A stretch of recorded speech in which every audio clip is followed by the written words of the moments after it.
नमस्कार. संघर्ष न्यूज सोलापूरमध्ये आपल्या सर्वांचे सहर्ष स्वागत आहे.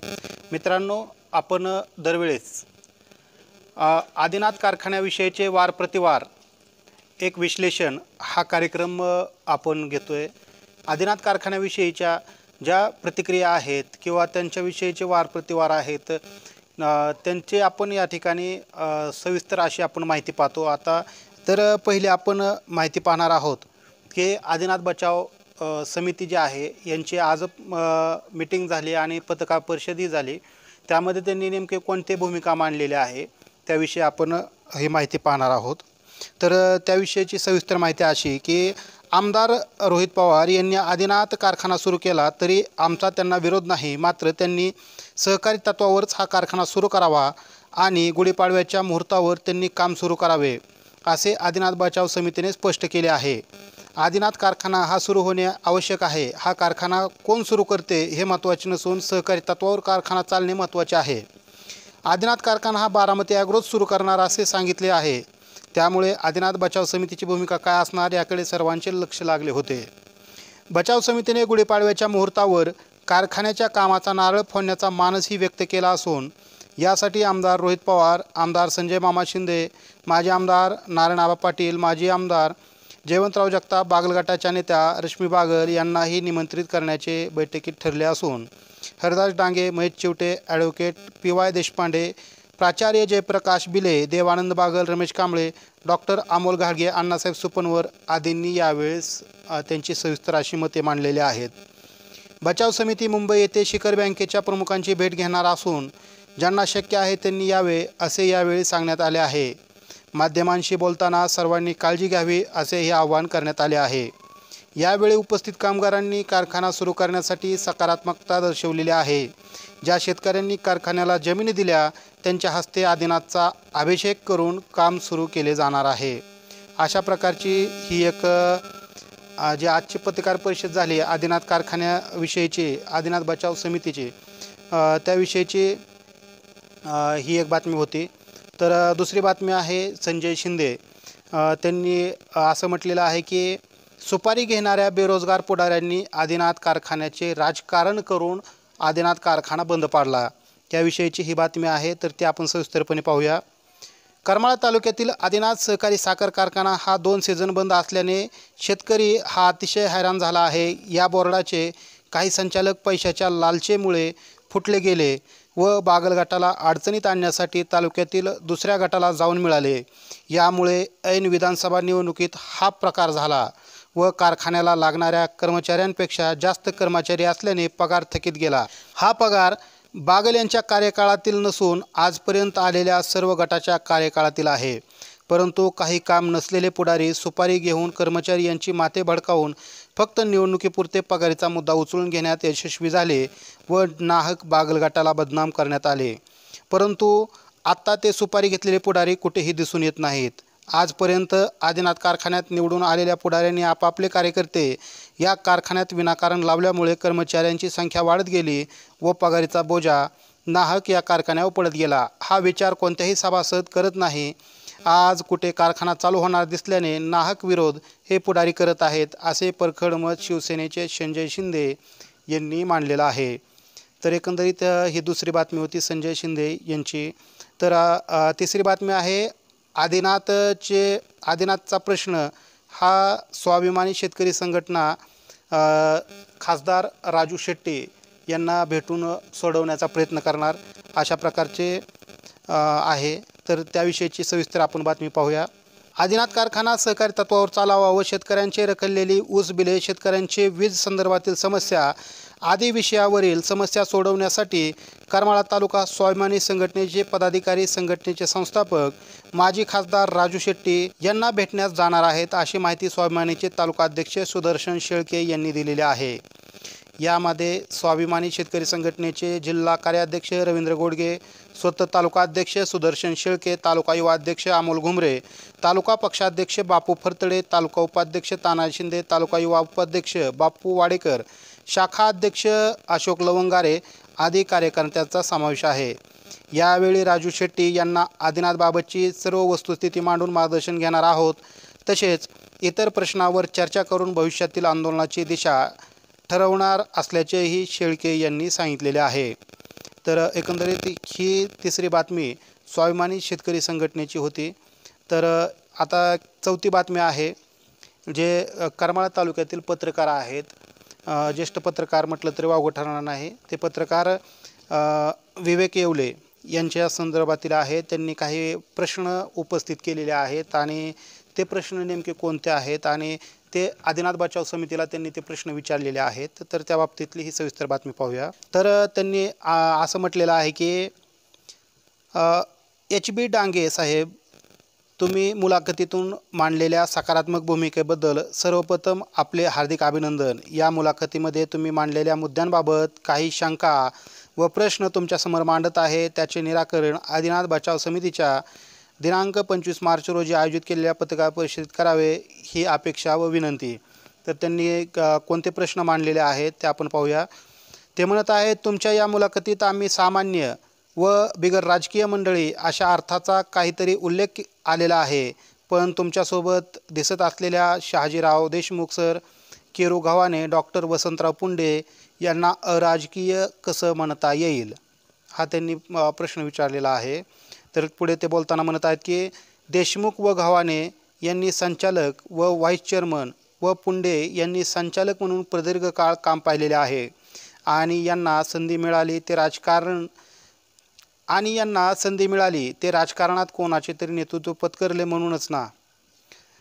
तुम्ही तर आदिनाथचे पहिले कार्यकारी संचालक म्हणून काम केलेले आहे. शिवाय सहकारी साखर कारखानदारीमध्ये अभ्यासू, जाणकार व प्रदीर्घ अनुभव असलेले व आता निर्मोही व्यक्तिमत्व म्हणून तुम्हाला ओळखले जाते. त्यामुळे एकेकाळी वैभवाच्या शिखरावर असलेला आदिनाथ हा अक्षरशः दिवाळखोरीत निघालेला आहे आणि ज्या ज्या मंडळींनी येथे वेळोवेळी सत्ता भोगली आणि ज्यांच्यामुळे कारखान्याचे वाटोळे झाले, सर्व ज्ञात असताना त्याच मंडळीची मोठ बांधून कारखाना बचाव मोहीम राबवणे सामान्य सभासद व ऊस उत्पादक शेतकऱ्यांना पटेल का, याचा साधक बाधक विचार व्हावा. अशा प्रकारे त्यांनी या ठिकाणी प्रश्न मांडलेला आहे. तर त्यांनी पुढील प्रश्न मांडलेला आहे की पवारसाहेबांमुळे या तालुक्याची जडणघडण झाली असे म्हणणे देखील संयुक्तिक वाटत नाही. स्वातंत्र्योत्तर काळात या तालुक्याची राजकीय, सामाजिक, शैक्षणिक, सहकार आदी जडणघडण झाली. ती कैलासवासी नामदेवरावजींच्या नेतृत्वाखाली त्यांच्या आग्रहामुळे 1966 साली यशवंतरावजींच्या हस्ते वरदायिनी उजनी धरणाची पायाभरणी झाली. त्यावेळी पवार हे साधे आमदार देखील नव्हते. प्रथम आमदारकी 1967 साली आणि आदिनाथची मुहूर्तमेढ सहकार महर्षींनी रोवली ती 1971. ते आदिनाथचे प्रवर्तक, संस्थापक, चेअरमन होते. पवार हे 80च्या दशकात राज्याचे नेते म्हणून ओळखले जाऊ लागले. अशा प्रकारे त्यांनी पुढे हे सर्व एक स्पष्टीकरण दिलेलं आहे. तर ते तिसऱ्या ह्याच्यात प्रश्नामध्ये म्हणतायत की तुमच्या योजनेनुसार ठेवीदारांनी आपापल्या नावावर FD करून आदिनाथसाठी उभारण्यात यावयाच्या कर्जासाठी आपले NOC म्हणजेच आपली मुदत रक्कम तारण म्हणून द्यायची, बरोबर ना. आणि असे असेल तर पुढची शंका अशी की या नियोजनानुसार कर्ज उभारणी जर झालीच आणि येत्या हंगामात कारखाना सुरू झालाच आणि तुमच्या अपेक्षेनुसार पुनर्वैभव मिळू शकला तर तालुक्याच्या व ऊस उत्पादक सभासदांच्या दृष्टीने ते सोन्याचे दिवस ठरतील हे नक्की. पण दुर्दैवाने काही विपरीत घडले तर मग घाण ठेवलेल्या या ठेवींचे काय. असे जर घडलेच तर आधीच जेरीस आलेल्या या ऊस उत्पादक शेतकऱ्यांची अवस्था आगीतून उठून फोपाट्यात पडायची अशीच व्हायची. आणि असे होऊ नये यासाठी तुमच्याकडे काय नियोजन अथवा हमी आहे. त्यांनी हा महत्त्वाचा प्रश्न विचारलेला आहे की तुमच्याकडे काय नियोजन आणि हमी आहे. जर त्यामध्ये जर काही अपराधपर झाले किंवा जर नियोजनामध्ये जर आता सध्या जे नियोजन आखले गेलेलं आहे त्या नियोजनात जर काही म्हणजे आपण म्हणतो ना 19-20 किंवा म्हणजे काय वेगळेपण जर झालं तर तुमच्याकडे त्या बचावात मग करण्यासाठी काय उपाययोजना आहेत का, अशा प्रकारे त्यांनी प्रश्न विचारलेला आहे. तर पुढचा प्रश्न ते म्हणतात की आदिनाथची सभासद संख्या ही जवळपास 35,000 इतकी असताना अवघ्या 250-300 सभासदांना ऑनलाईन मीटिंगमध्ये दिलेला पाठिंबा हा खरंच लोकशाहीला व लोकनिर्णयाला अनुसरून समर्थनीय आहे काय, याचेही योग्य मूल्यमापन होणे गरजेचे आहे. हा एक विषय त्यांनी हा प्रश्न मांडलेला आहे. तर पाचवा एक त्यांनी प्रश्न मांडलेला आहे की 23 नोव्हेंबर 1993 रोजी आदिनाथचा प्रथम चाचणी हंगाम सुरू झाला. तेव्हापासून गेल्या 28 वर्षात बागल जगताप, नारायण पाटील व त्यांच्या सहकार्याने कमी अधिक प्रमाणात सत्ता भोगलेली आहे. कैलासवासी गिरधर देवी, कैलासवासी रावसाहेब पाटील, गोविंद बापू, डॉक्टर आबा, वामनराव बदे, जयवंतराव परत, मस्कर तात्या, संतोष पाटील, बागल मामी आदी मंडळींनी चेअरमन म्हणून काम केलेले आहे.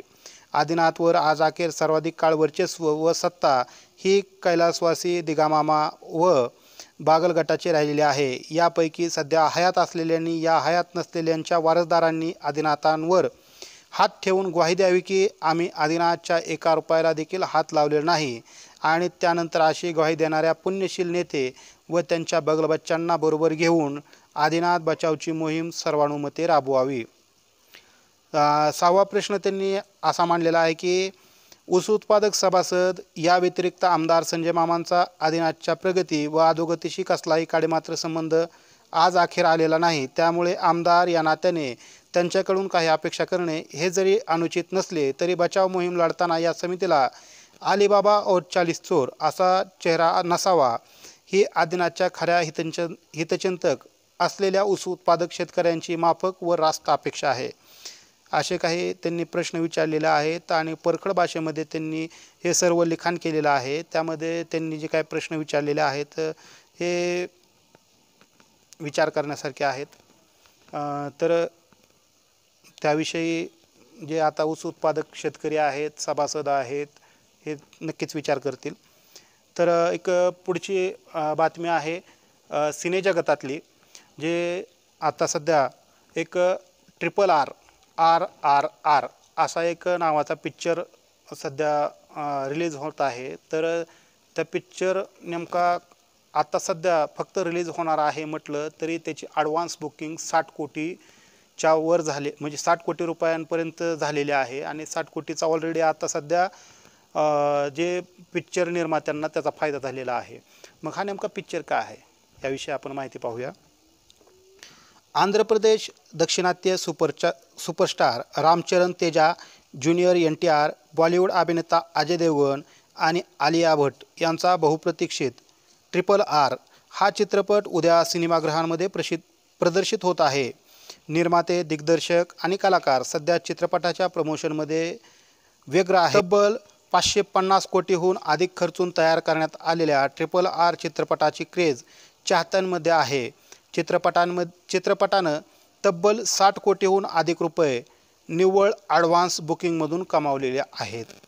यावरूनच चित्रपटाबाबतची उत्सुकता लक्षात येते. यातच एक अनोखी आणि कोड्यात टाकणारी माहिती समोर आली आहे. चित्रपटाबाबतची उत्सुकता पाहता काही उन्मादित चाहते चित्रपटगृहामध्ये स्क्रीनचं नुकसान करण्याची हल्ली एक वेगळीच प्रथा सुरू झालेली आहे. अतिउत्साही चाहत्यांकडून भर चित्रपटगृहात फटाके फोडणे, पडद्यावर दुधाचा अभिषेक करणे असे प्रकार घडले आहेत.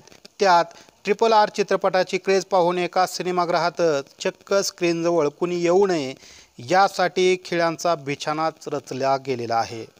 अन्नपूर्णा आणि शकुंतला थिएटर कॉम्प्लेक्सच्या मालकांनी चित्रपटगृहातील स्क्रीनच्या समोर खिळे ठोकून ठेवले आहेत. म्हणजे स्क्रीनला चक्क काटेरी कुंपणच तयार केलेले आहे, जेणेकरून अतिउत्साही प्रेक्षक स्क्रीनच्या जवळ येणार नाहीत आणि होणारं नुकसान टाळता येईल.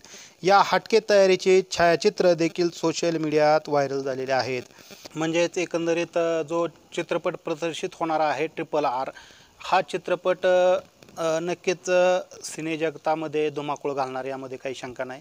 यामध्ये मोठमोठे सुपरस्टार असे जे अभिनेते आहेत त्यांची नावं आहेत, त्यांचे त्यामध्ये कार्य बघायला मिळणार आहे. तर हा चित्रपट नेमका कसा असणार आहे हे सिनेरसिकांना नक्कीच पाहायला आवडेल. तरी आधीच्या ज्या 4 बातम्या होत्या की आदिनाथविषयीच्या ज्या काही विरोध असेल किंवा कोणी प्रश्न उपस्थित केले असतील किंवा एकंदरीत स्वाभिमानी शेतकरी संघटनेचे तालुका अध्यक्ष असतील किंवा इतर सर्वच मंडळींनी जे माजी खासदार आणि स्वाभिमानी शेतकरी संघटनेचे अध्यक्ष राजू शेट्टी यांच्यासोबत चर्चा करून आदिनाथविषयीचा हा प्रश्न सोडवण्याचा प्रयत्न करणार असल्याचंही त्यांनी सांगितलेलं आहे. त्याचप्रमाणे आज जी पत्रकार परिषद आणि एकंदरीत जी मीटिंग झालेली आहे आदिनाथ बचाव समितीची, यामध्ये सुद्धा काही त्यांनी फक्त एक सांगितलेलं आहे की आदिनाथ बचाव समिती ही फक्त एका गोष्टीसाठी लढत आहे की आदिनाथ कारखाना हा सहकारी तत्वावर चालला पाहिजे. एकंदरीत आदिनाथ कारखान्याबाबतच्या आता जे काही बातम्या असतील, प्रतिक्रिया असतील, ह्या आता दररोजचे दररोज एकंदरीत वाढलेल्या आहेत. तरी येणाऱ्या काळामध्ये कारखाना कोण सुरू करतं आहे? सध्या तरी असं वाटतं की कारखाना सुरू करण्याची स्पर्धा सुरू आहे काय मी करतो का तो करतो, अशा प्रकारची स्पर्धा सुरू असल्याप्रमाणेच हे सर्व काही दिसून येत आहे. तरी असो, कारखाना सुरू होणे ही तितकीच काळाची आणि जिकिरीची गरज आहे. कारखाना सुरू झाला तर शेतकऱ्यांना योग्य प्रकारे भाव मिळेल, ऊसाला भाव मिळेल. शेतकऱ्यांचा जो ऊस आहे तो लवकरात लवकर, म्हणजे जे आर्थिक नुकसान होणार आहे ते टाळलं जाईल, अशा प्रकारेच एक भावना या ठिकाणाहून व्यक्त होते. आणि हा कारखाना कोणी का असेना सुरू करणं तितकेच आता गरजेचं बनलेलं आहे. कारण की राजकारण आणि इतर काही गोष्टींना शेतकऱ्यांचं काही घेणं देणं नाही. फक्त त्यांना एकच प्रश्न आहे किंवा एकच त्यांचा मुद्दा आहे की कारखाना कोण सुरू करतं आहे, कधी सुरू करतं आहे आणि आमचा ऊस कधी जाणार.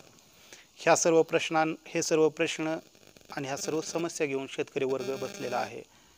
तरी लवकरात लवकर कारखाना सुरू होणे ही काळाची गरज बनलेली आहे. तुर्तास तरी आजच्या भागामध्ये या ठिकाणीच आम्ही थांबतोय. धन्यवाद.